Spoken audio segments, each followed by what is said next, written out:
इस बार जो वोट पड़े हैं और उसके बाद जो कल नतीजे आए हैं तो उसको लेकर अब ये आम चर्चा है। मैं खुद नहीं कह रही हूँ, ये लोगों में आम चर्चा है कि पहले देश में बैलेट पेपर के जरिए चुनाव जीतने के लिए सत्ता का दुरुपयोग करके फर्जी वोट डाले जाते थे और अब तो ईवीएम के जरिए भी ये कार्य किया जा रहा है, जो लोकतंत्र के लिए बड़े दुख व चिंता की बात है। इतना ही नहीं बल्कि देश में लोकसभा व राज्यों में विधानसभा आम चुनाव के साथ साथ खासकर उपचुनावों में तो अब ये कार्य काफ़ी खुलकर किया जा रहा है और ये सब हमें हाल ही में हुए यूपी के उपचुनाव में काफ़ी कुछ देखने के लिए मिला है। और इस बार महाराष्ट्र स्टेट में विधानसभा के हुए आम चुनाव में भी इसको लेकर काफ़ी आवाज़ें उठाई जा रही हैं। ये अपने देश में यह लोकतंत्र के लिए बहुत बड़ी खतरे की घंटी भी है। ऐसी स्थिति में अब हमारी पार्टी ने ये फैसला लिया है कि जब तक देश में फर्जी वोटों को डालने से रोकने के लिए देश के चुनाव आयोग द्वारा कोई सख्त कदम नहीं उठाए जाते हैं तो तब तक हमारी पार्टी देश में खासकर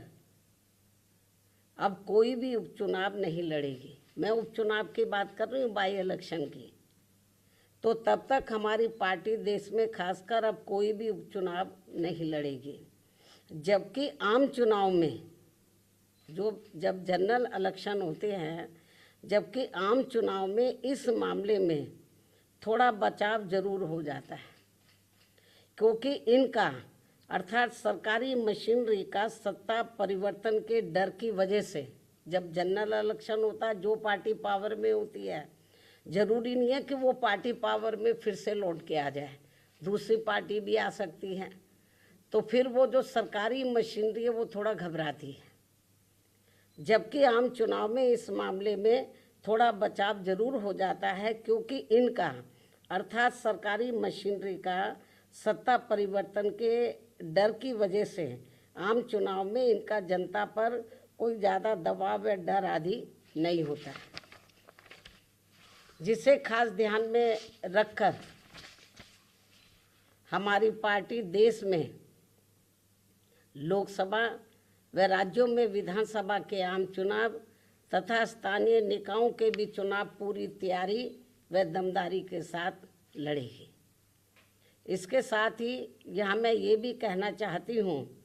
कि यूपी में सन 2007 में बीएसपी की अकेले ही पूर्ण बहुमत की सरकार बनने के बाद से कांग्रेस, बीजेपी व इनके समर्थक सभी जातिवादी पार्टियां ये सोचकर काफ़ी घबराने लगी थी कि यदि बीएसपी केंद्र की सत्ता में आ गई तो फिर बाबा साहब डॉक्टर भीमराव अंबेडकर का व इनके अनुयायी रहे मान्यवर श्री कांशीराम जी का भी हर मामले में अधूरा रहा सपना जरूर साकार हो जाएगा, जिसे रोकने के लिए फिर इन्होंने अंदर अंदर आपस में मिलकर ये जो जातिवादी पार्टियां हैं, कांग्रेस, बीजेपी या कंपनी के जो लोग हैं, फिर इन्होंने अंदर अंदर आपस में मिलकर व पर्दे के पीछे से खासकर दलित समाज में से बिकाऊ व स्वार्थी किस्म के लोगों के जरिए अब इन्होंने अनेकों पार्टियां बनवा दी सन 2007 के बाद से, जिनको चलाने व चुनाव लड़ाने आदि पर पूरा धन इन्हीं पार्टियों का लगता है। तभी ये पार्टियां कई कई दर्जन गाड़ियों को साथ में लेकर चलती हैं और अब तो ये हेलीकॉप्टर व प्लेन से चुनावी दौरा भी करते हैं। ऐसी लोगों में ये आम चर्चा है, जबकि हमारी पार्टी बीएसपी इसके लिए पार्टी के लोगों से बीएसपी सदस्यता आदि के जरिए अपना खर्चा खुद उठाती है। यहाँ ये भी गंभीरता से सोचने की बात है। और इतना ही नहीं, बल्कि फिर ये विरोधी पार्टियां अपने राजनीतिक लाभ के लिए उनके हिसाब से उनसे उम्मीदवार खड़े करवा के अब बीएसपी को कमज़ोर करने में लगी है। इसके साथ ही अब तो इन बिकाऊ व स्वार्थियों को मजबूती देने के लिए अब ये विरोधी पार्टियां अपना खुद का भी वोट ट्रांसफ़र करवा के इनके हर राज्य में 1-2 MP व MLA भी जितवा कर भेज रही है। इसलिए ऐसी सभी बिकाऊ व स्वार्थियों की पार्टियों को अब अपने भोले भाले दलितों, आदिवासियों, अन्य पिछड़े वर्गों व अक़लियतों को भी अपना एक भी वोट देकर खराब नहीं करना है। ये सब हमें अभी हाल ही में हरियाणा, महाराष्ट्र, झारखंड के हुए विधानसभा आम चुनाव के साथ साथ यहाँ उत्तर प्रदेश में भी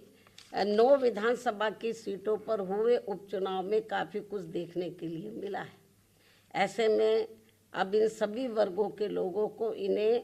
जाति, बरादरी, रिश्ते नातों, यार दोस्तों आदि के भी चक्कर में न पड़कर अपना वोट ऐसी किसी भी पार्टी को नहीं देना है,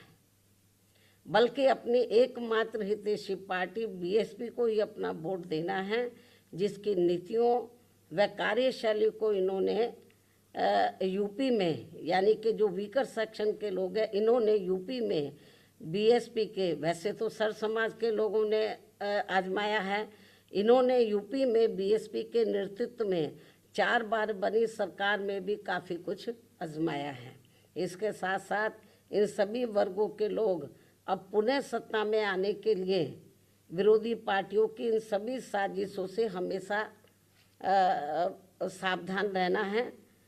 और आपस में भाईचारा पैदा करके अपनी पार्टी बीएसपी को हर मामले में ज़रूर मजबूत बनाना है तथा इनकी इन सभी साजिशों से ये लोग हमेशा सावधान भी रहें। वर्तमान में समय की यही मांग है और सर्वजन हिताय व सर्वजन सुखाय के लिए इसकी ये खास ज़रूरत भी है। और अब मैं विरोधियों की इन सभी साजिशों के बीच अपनी पार्टी के लोगों ने अपने उम्मीदवारों को यहाँ उत्तर प्रदेश में, महाराष्ट्र में, झारखंड में और ख़ासकर उत्तर प्रदेश में जो 9 विधानसभा की सीटों पर बाई इलेक्शन हुए, तो इन सभी सीटों पर अपनी पार्टी के लोगों ने अपने पार्टी के उम्मीदवारों को जिताने के लिए जो पूरे जी जान से कोशिश की है, तो उनका मैं पूरे तय दिल से आभार प्रकट करते हुए अब मैं अपनी बात यहीं समाप्त करूं। लेकिन इससे पहले मैं यूपी सरकार को ये भी कहना चाहूँगी, कल यूपी में उपचुनाव को लेकर आए अप्रत्याशित नतीजों के बाद से खासकर संभल जिला सहित पूरे मुरादाबाद मंडल में काफ़ी तनाव की स्थिति व्याप्त थी कल से। ऐसे में शासन व प्रशासन को संभल में मस्जिद व मंदिर विवाद को लेकर सर्वे कराने का कार्य आगे बढ़ाना चाहिए था, जो तो ये ज़्यादा बेहतर होता। लेकिन ऐसा ना करके जो आज वहाँ सर्वे के दौरान जो कुछ भी बवाल हुआ है, हिंसा हुई है, तो उसके लिए यूपी का शासन व प्रशासन पूरी तरह से जिम्मेवार है। ये अति निंदनीय है। ये जो भी कुछ उधर हो रहा है ये अति निंदनीय है, जबकि ये काम दोनों पक्षों को साथ में लेकर शांतिमय ढंग से किया जाना चाहिए था, जो नहीं किया जा रहा है। ऐसे में अब मैं खासकर संभल के सभी लोगों से वहाँ शांति व्यवस्था बनाने की भी पुरजोर अपील करते हुए अपनी बात यही समाप्त करती हूँ। धन्यवाद। जय भीम व जय भारत।